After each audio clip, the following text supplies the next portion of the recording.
नमस्कार। शिवजी के कई रूप हैं।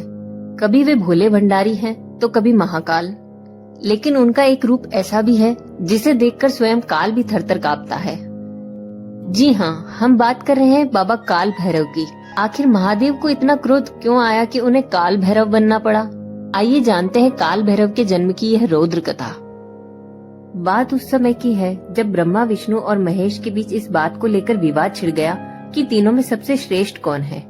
इस समस्या के समाधान के लिए सभी देवी देवता और ऋषि मुनियों की एक सभा बुलाई गई। सभी देवताओं और ऋषियों ने विचार विमर्श के बाद यह मत व्यक्त किया कि भगवान शिव ही श्रेष्ठ है। भगवान विष्णु ने इस निर्णय को स्वीकार कर लिया, किंतु सृष्टिकर्ता ब्रह्मा जी इससे असहमत हो गए। अहंकारवश उन्होंने न केवल इस निर्णय का विरोध किया, बल्कि क्रोध में आकर भगवान शिव के लिए अपमानजनक शब्दों का प्रयोग भी किया। ब्रह्मा जी के इस आचरण से भगवान शिव अत्यंत क्रोधित हो उठे।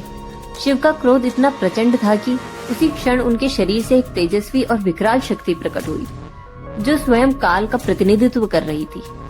यही शक्ति काल भैरव कहलाई। शिव के इस रौद्र रूप को देखकर वहां मौजूद सभी देवी देवता और ऋषि भयभीत हो गए।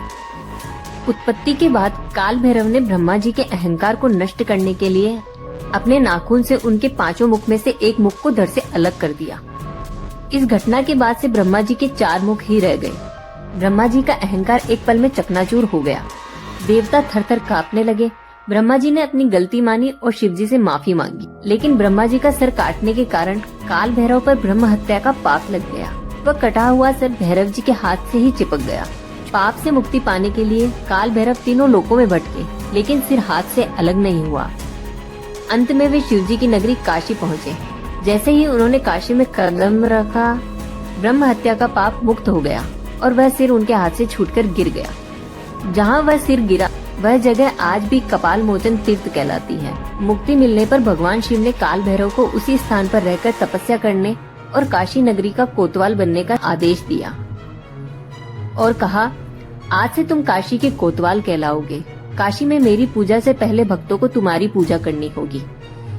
मान्यता है कि काशी में बाबा विश्वनाथ के दर्शन से पहले काल भैरव के दर्शन करना अनिवार्य है, वरना काशी यात्रा का पूर्ण फल प्राप्त नहीं होता।